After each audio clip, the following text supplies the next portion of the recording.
Franklin Place. Good morning. It is Thursday, January 9th, and I am on the way, as well as Peter is on the way, to install the new Bosch IDS Ultra that uses R454B. So, never installed it before. I don't think there's all that much of a difference with the equipment other than sensors for the refrigerant, because it's flammable, but hopefully I get some good content, and you can see how we get it done.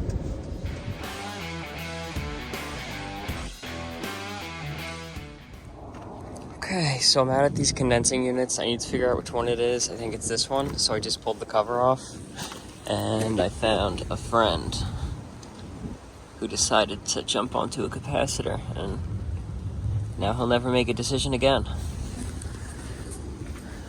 But I do think that that's our unit, so let's pull this. I'm gonna pull that mouse off and push in the contactor, see if it comes on, and see if Peter hears refrigerant outside or inside.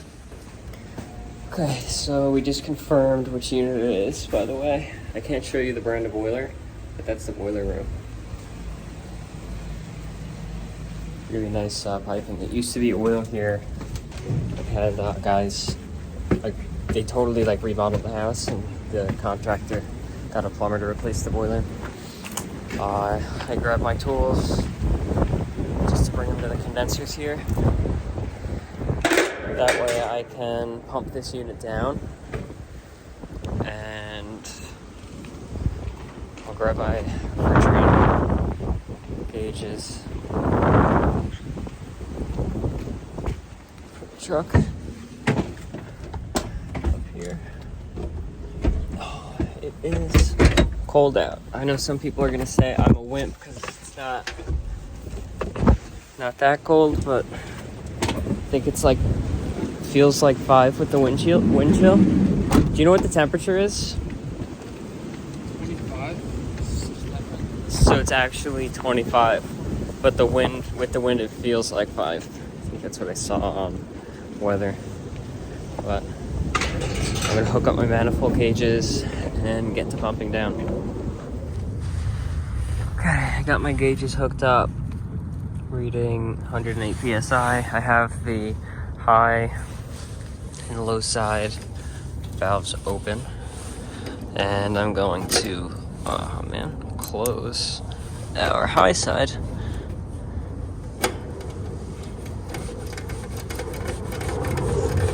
And once this is closed, I will push in our contactor with an insulated tool.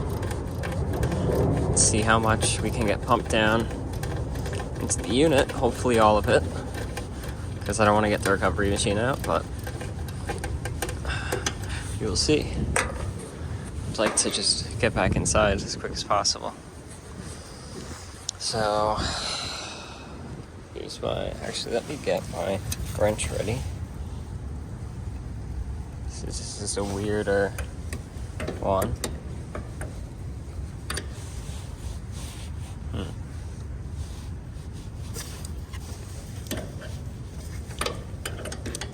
Instead of the refrigerant service tool, just a wrench grabs onto it.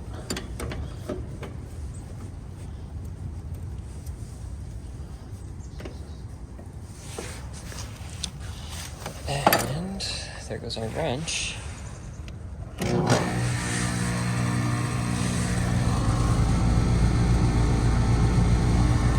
We'll let that go until hopefully it hits 0, and I'll close off that valve. Okay, so here is one of 2 units. We're actually going to be replacing a second unit here next week, and that is this one here. So we actually put this, I'm trying to think, we didn't replace this. Did we replace this air handler? Yeah, we did replace this air handler fairly recently, but they want to go with dual fuel, so we're putting in the heat pumps for dual fuel electrification. it'll be similar setup with actually the same filter. And I had transitions made for everything. But we'll worry about that one a different time. This one is the main concern because the heat actually isn't even working, so they'd rather do this one first. Or I would rather do this one first. And you can see we had transitions here made. Everything should line up nicely. And that's that. So we're gonna get working on disconnecting everything. Peter's already taking off the insulation here. And I will disconnect all the wiring. And that's my meter. I just got a new UEI meter. It's nice and small. And does the same thing my other one did. It's just smaller, so hopefully we get this done easily. Had to grab another drill battery. But we just go in through the side entrance here. It's always open because they're always doing construction. But I saw the homeowner will going to get a battery. She's happy that we're gonna get the that zone heating today. But yeah. Electric's disconnected. Still working on ductwork. I want to see how dirty is the filter, because the filters here are always dirty. Yep. Super dusty.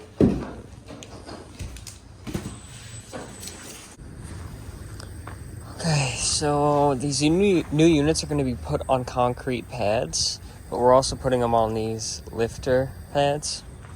So super easy to put it together. That's what it's going to end up looking like. I'm just going to start connecting all the bolts and everything. Okay, it's 10:20, and we just got the unit out. It was a nightmare. Put a million screws and that mastic stuff around all the seals. And then they screwed the unit all throughout, but you couldn't pull a coil because there's not enough room. And they screwed this filter in, so we'll pull this filter cabinet out and put the new one in. Okay, so we just put our flex piece on there. And this side is actually shorter in length than this side. So it looks, I mean, absolutely stupid, at least on the inside. The outside it'll be against the ductwork, but it's so dumb that they would do that. Not only that, but look how it's hanging. It's crazy. But we're gonna get the new unit in. We got the transition on the hydronic coil there. Okay, here is the new unit. We got it down here. 19 SEER 2 Bosch IDS Ultra 4T air handling unit. So let's pull this up. It goes up, Peter.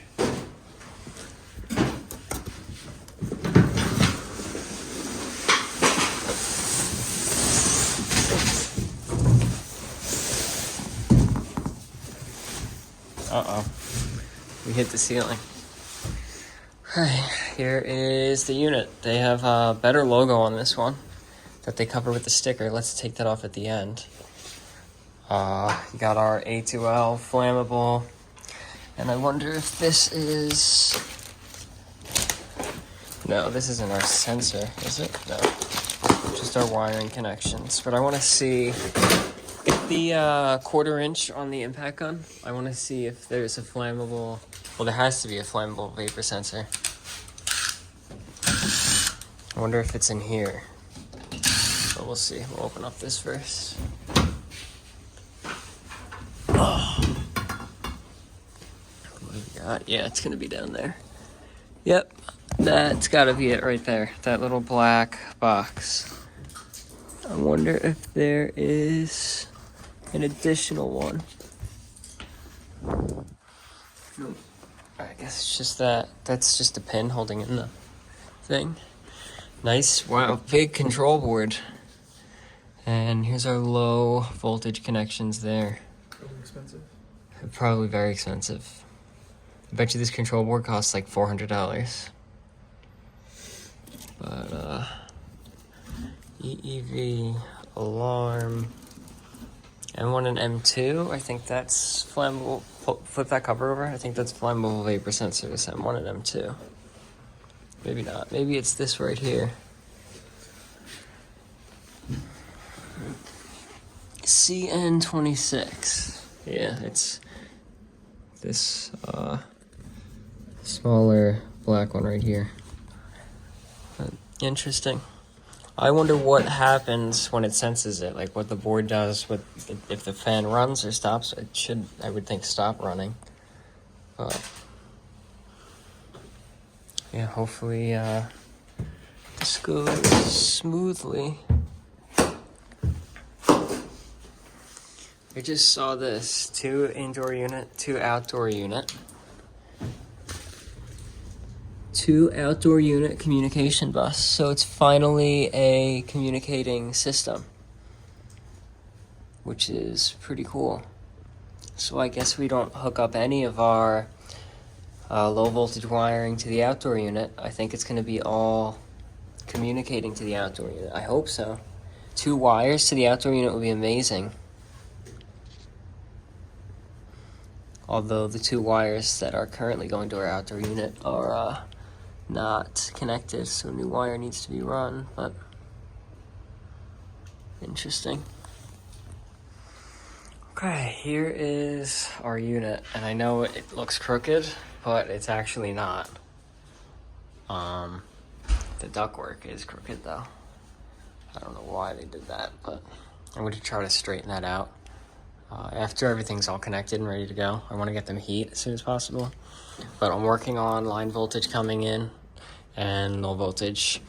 There are a bank of dip switches here that I still need to read the manual, but there's a bank of dip switches somewhere, or maybe it's on the outdoor unit, that you have to change if you're not going to use communicating. You can hook up your low voltage to the outdoor unit on these terminals here, and you don't have to use the communication. I want to use the communication because that makes life easier, but because only having to use 2 wires is awesome, because you could do that in every case of someone that has AC and wants to add heat pump, because normally they don't have 5 wires or 4 wires going out there, and now we can do it with just 2, which is really cool. But I'm going to start getting line voltage, low voltage, and everything hooked up. Okay, temporary setup, because wires need to be run from the unit to the thermostat and from the unit to outside by others. Someone else is doing that. So I have obviously our 240 volts coming in, but for our thermostat connections, I've got common, green, and red hooked up. Common, red, and fan. And then I have a rib relay hooked up here to take from W from the thermostat and send a signal to or close the end switch for the boiler. Now when the boiler starts sending hot water to the coil, this aquastat will make, and that will send power from R into G. That's that white wire there that's splitting between R and G. So this just breaks R and G until it hits temperature, and then it closes R and G, which will turn the fan on in low speed. And then Peter's grabbing some fittings right now so that we can connect our heating lines and purge that so we can get the heating up and running today. And we'll worry about everything else afterwards. Our filter, let's put that filter in before I forget. Oof, it's gonna be tight.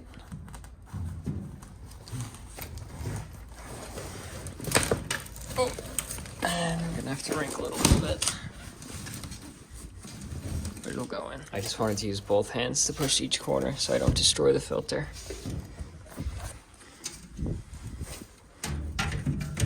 Put this on, boom, just like that. We'll seal everything up with mastic tape, nice and neatly. But I want to make sure I can get the heat running today. Okay, so we got our Hot water lines in. I hate packs. Looks so sloppy.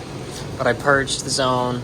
Circulator's running. Once we made temperature, our fan kicked on. So we are working and heating. I'm just gonna feel some vents, make sure it's nice and hot. Take that back. The circulator wasn't running, but now it is because I bypassed it. The wire currently going to the thermostat is not doing anything, so that thermostat wire definitely needs replacement. So waiting on the electrician to get here to actually do that. But in the meantime, we could work on the outdoor unit or the line set. We want to put the outdoor unit in place. We'll do that. Here's the condenser, which is much taller than the old one. It also weighs 314 pounds. Very heavy. I don't know why it needs to weigh that much, but it does. So Peter is grabbing the hand truck, and we'll get it brought over to our condensers. Okay. Okay, I am working on our new disconnect, new surge protector. Peter pulled the heater out so we can get heat. But here's the unit in place. Electrician's here. He's going to temporarily run wire to the air handler for the thermostat, and tomorrow he's going to actually run everything.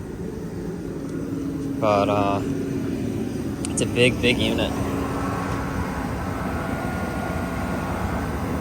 So I'm going to work on the disconnect. Power is shut off. Peter's making me a whip, and should be good to go. Okay, so I kind of stopped recording because I was getting aggravated. This is taking a while. It is 5 o'clock, but I just hooked up our vacuum with our vacuum, our True Blue hoses. Schraders were pulled, Blue Vac Plus Pro micron gauge. Just gonna kick that on. I did do a pressure test, 600 PSI.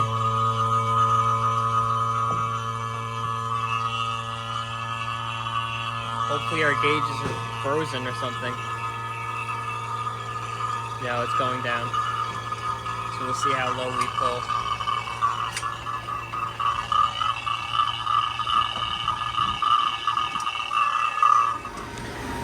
Okay, so just closed off our gas ballast. We're cooling down pretty quickly.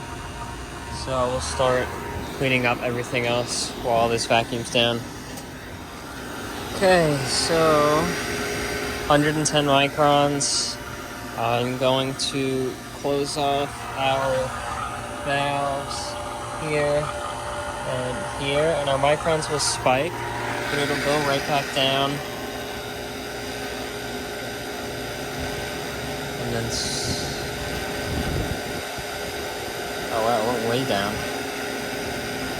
There we go, and then we climb back up slowly. That's the actual decay.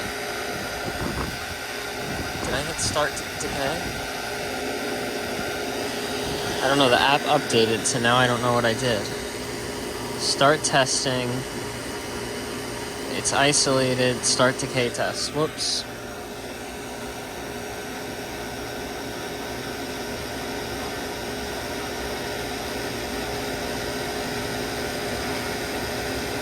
Going back down. This kind of doesn't really make sense. Oh, back up. Oh, back down. I don't know how this new app works. That's aggravating. Okay, it went to performing decay, currently in optimal. There we go. Passed. So we will finish and save. Dismiss. I have gloves on, so I have a little hole that I try to tap it with. And I will get my, I'm gonna open the valve up so it keeps vacuuming. But I need my service wrench to open the service valves. Okay, I ended up cutting the video short because I was, we were getting tired and we wanted to get home and finish the job. And recording takes longer, so didn't really record much else, but we didn't really do much else. So here is part 2, which was today on Monday, 4 days afterwards. and we finished the whole rest of the job. Good morning. Peter and I are back at the IDS Ultra House. Not sure if we're posting that video or not, but the first Ultra that we put in, and now we're going to be taking this this carrier system out and replacing that with an IDS Ultra system. Over the weekend, electrician ran us some thermostat wire from our thermostat to our indoor unit, from our indoor unit to our outdoor unit. So this system is now wired up to our thermostat. It's not yet wired to the outdoor unit because of the communication, and I have to charge the unit with the proper amount of refrigerant. But hopefully today goes a little smoother than last time, because Peter and I were here till, I want to say 5:30 or 6 o'clock, maybe even a little later. Felt pretty late, but a little bit of a tight spot here, so we'll see what happens. We're gonna need to figure out which line this is for the hydro coil coming off the boiler. But here's our unit. We pulled our not correctly sized filters out. Our Bosch system should land right on this filter cabinet, no problem. And I had some transitions made, or a transition made, which is right here, from our unit from our hydro coil on our new unit into the supply ductwork. Return box is staying. We just put this return box in not long ago, and then somebody else connected the ductwork. We actually put this unit in last year, but they want to go over to dual fuel, so we're putting in the IDS Ultra system. Yeah, the boiler room right around the corner here, which I can't show you the boiler itself for reasons people know.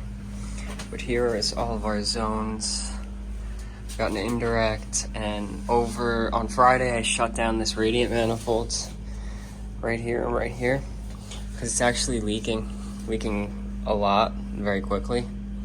So I shut it down and told the GC that it's leaking. I don't know where. I think it goes into basement radiant and things like that, but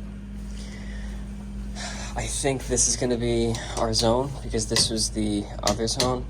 They labeled it basement.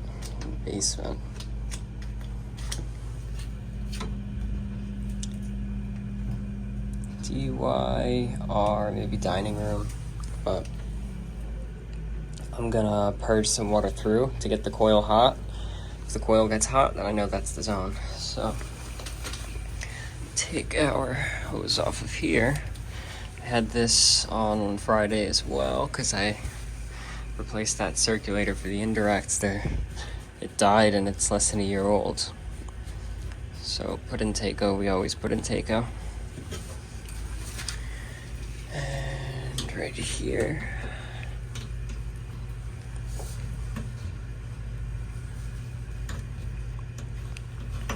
It's tight. I got this on there. Actually, is it already hot? That's gonna stink if it's already hot. It shouldn't be, because power has been off to this unit. It's not super hot, but it's warm, which is interesting. Because again, power has been off. Unless they got it wired to the wrong zone. Let's close that. And oh, it's tight.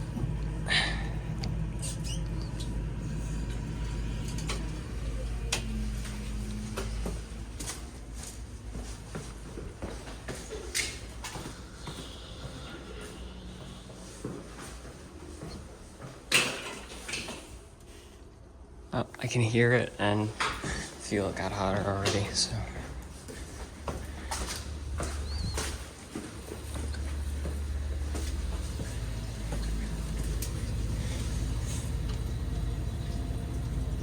Okay.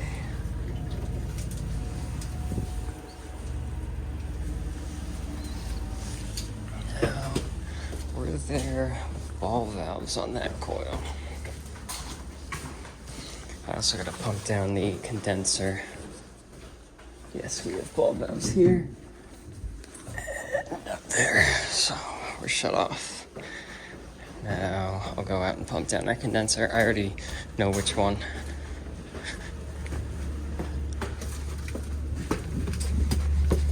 Not as cold out as last time. About 10 degrees warmer. This is our condenser. Cheap Ameristar condenser. So I'm gonna get this one pumped down. Here's the Bosch Ultra for that other zone, which very big, very heavy. And they're gonna be pouring a cement pad underneath the unit. I don't know if they're gonna do it for all of them or how they're gonna do it, but we were just told to put it on these brackets, and something's gonna happen with the cement pad down the line. So we'll do the same with this one as well. Okay, so I drained down our coil. I took our panels off. I have the breaker shut off. And to make life easier, we'll pull the coil and we'll pull the blower out of the way.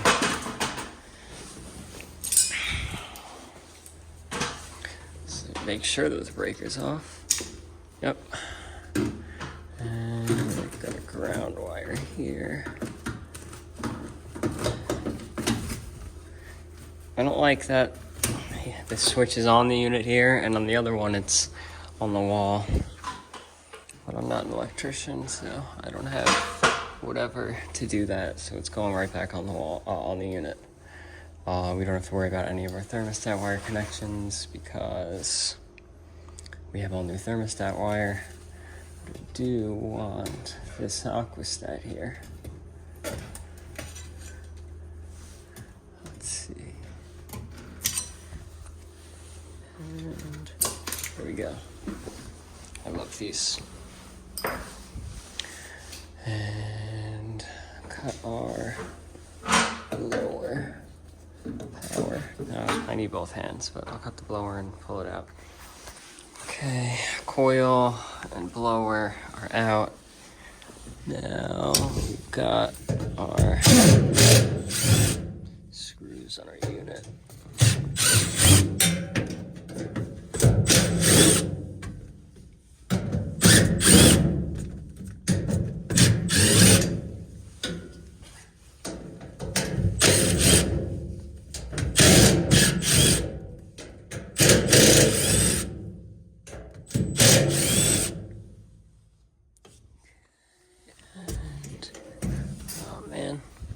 I took out the wrong screws.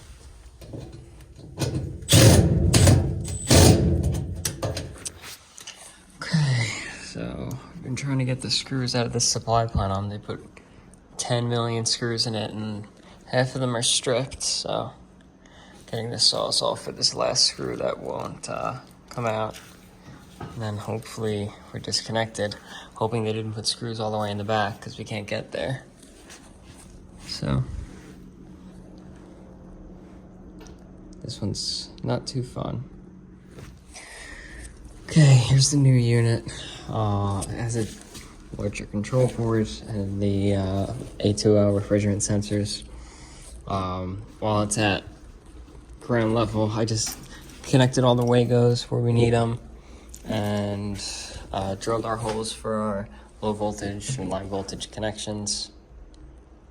You know what? Line voltage is going to be on this side, not this side. Uh-oh. Gotta plug one of those holes now. But, yeah, hopefully it goes in nice and smoothly. Okay, so the unit's in place and level. But we gotta figure out how to connect the duct to it, whether or not we use the transition. Okay, so we got our ductwork all connected and taped up. I just did our low voltage and our line voltage connections. The white wire there is our TT, which is on one side of this relay. The other side of the relay is W in common from the thermostat. Normally I'd use a rib relay, but I didn't have one, so I just used a standard relay. It works. And for the indoor thermostat, we have R, W, G, Y1, Y2, OB, common, and I think that's it. So we're wired in.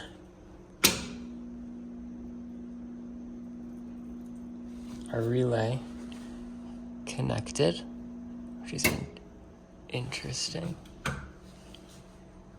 not sure why that would have pulled in.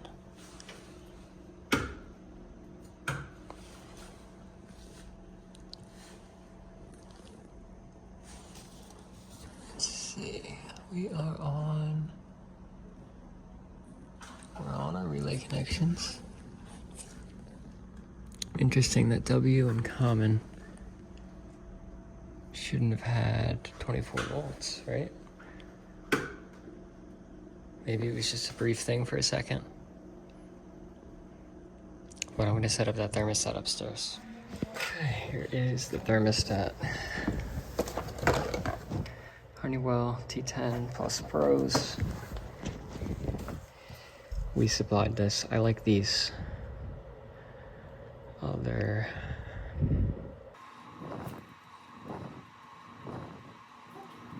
First floor. Stuff now, Fahrenheit. No. Separator. None. Heat pump. Get it there. Will be on the heat. Pressure stage is 2, vacuum heat stage is 1. Alternating together doesn't really matter. Heat time is a hot water fan coil. We'll have to run the heat pump. Changeover is automatic. Differential. No. Next. Backup heat differential. No. Next. Okay, next. And next. Extended time. No. Off. Yes. Cool set point. 60. Unlocked. All switches are wired. Lighting. No. Media. 1. No. None. Dehumidification. None. None. The temperature idle screen. 12 hour clock. Daylight saving times on. Indoor offset. No. Show video on screen. No. Last thing that I wanted. Company pipe. Doctor.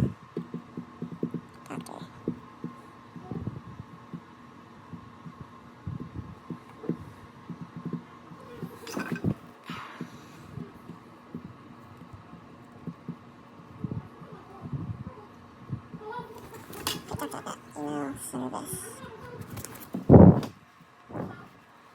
At pipe dock. Okay, done. We'll finish that up later. Daylight saving time. The time right now, 2 p.m. 2:04. The date is the 1st. 13th. 2025. Okay, following schedule. Mode. Emergency heat. Done. Set point. Just get it to kick on right now. 76.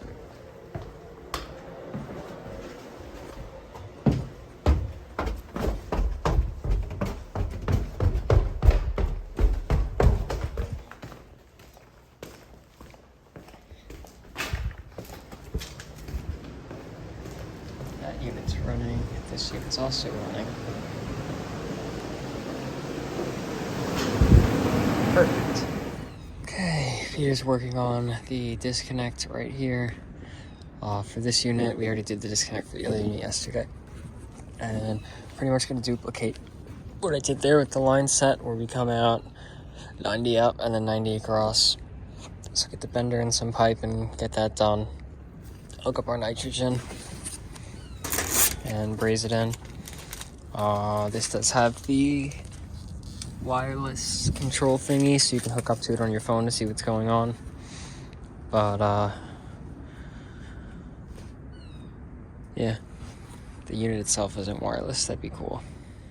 Okay, I just got the nitrogen hooked up and barely flowing, and my torch out, and now I'm gonna braze those.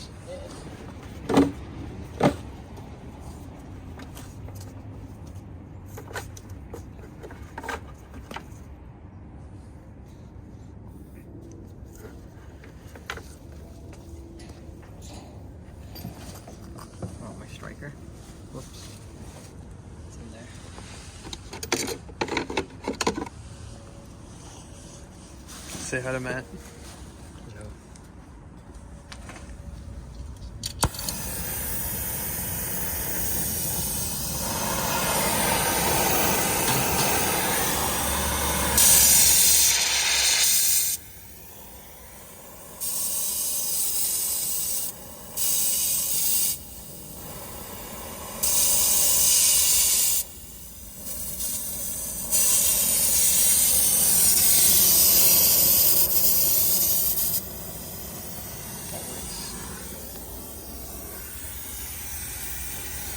Schrader cores are also pulled.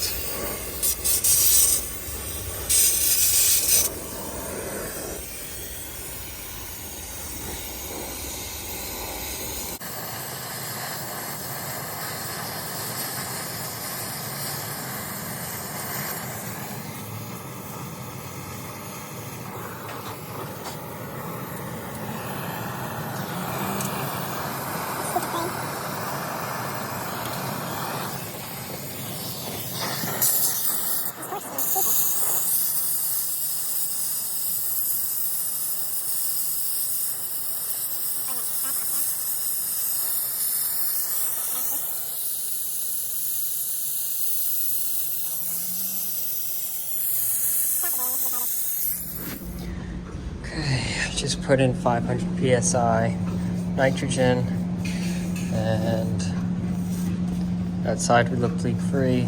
I don't hear or see anything inside, so should be good. Here's the unit. Just gotta wrap this with insulation, vacuum, and charge the lines. Okay, I just plugged in my extension cord. True Blue hoses are hooked up with the Fuel Piece vacuum and the Blue Vac Plus Pro micron gauge. This is garbage. This is really old unit. Okay, so let's open these. Turn our gauge on. Gas ballast is open. We'll power the pump on. See how long it starts to take to read actual microns.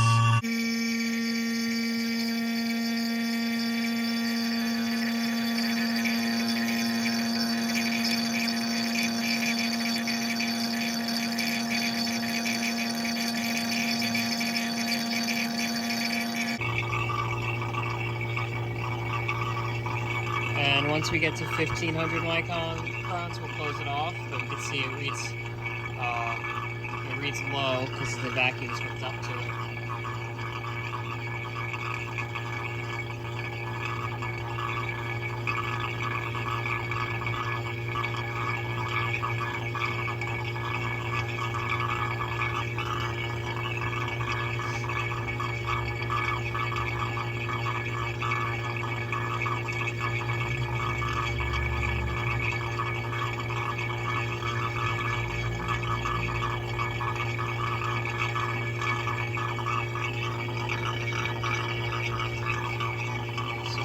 About now.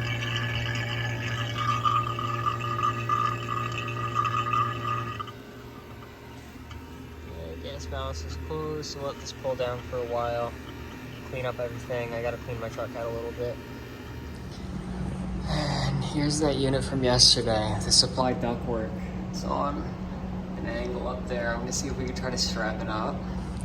But because of this wall here,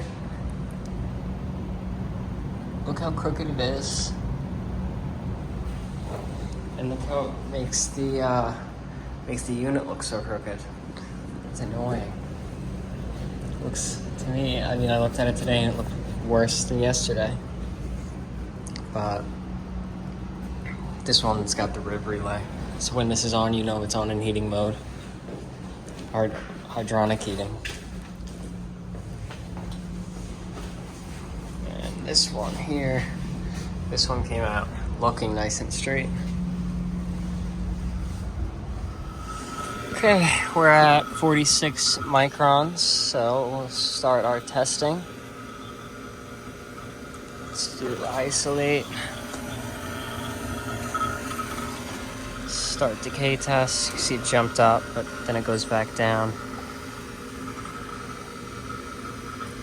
and then it'll start to see how long or how much it goes up over a certain amount of time, and then it'll tell you whether or not it passes, which it already passed. So we're gonna finish and save that. We'll dismiss, let this keep going a little bit, pull our caps off.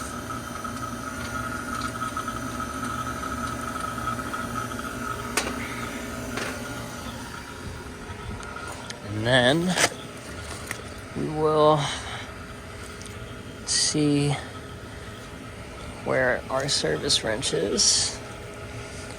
There's a piece of it. Oh, and the wrench itself. And we will open up our flammable refrigerant and see if we explode.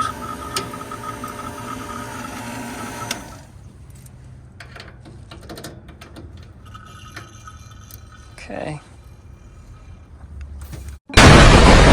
Turn this off.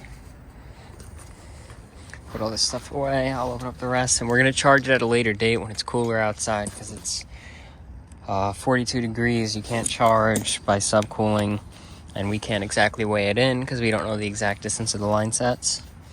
I literally just spoke with the rep on the phone. He was like, if it were me, I would just guess, but I don't really want to guess. I want it to be exact, so rather wait till cooling season, because we'll be out here doing maintenance on all these units anyway. There we go again. Okay, so that's pretty much it. We're not starting them up in cooling or in heat pump mode, so we're gonna wrap it up. I'm not even gonna connect, so it won't even turn on in cooling, and our disconnects are pulled. That way they have to call us so we can check it out before cooling starts and get it charged properly, because you can't really charge properly in this weather. It's gonna look pretty cool when there's 4 of these and 2 more on the other side of the house. But I didn't like the way this looked at first, but now seeing a second one next to it looks pretty nice. Okay, so that's it. It is 5:10, a little bit later again. Not that late. It's always slower when it's just me and Peter. We're not as fast as Mike, but I think it came out well. I think they're nice. I really like these Honeywell T10 Plus Pro thermostats. They're super expensive though.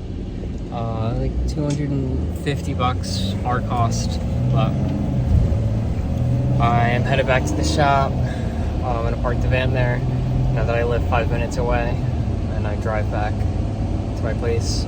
Peter's gonna stay at my place, and I think what I'm gonna do is combine this video with the first video. The first video stunk, and if I did that, you'll see that, but it'll be an extra long video. Maybe I'll make it a live premiere. But hopefully you enjoyed watching. Like the video if you liked it. Comment any advice or criticisms or feedback, and subscribe. Thanks for watching.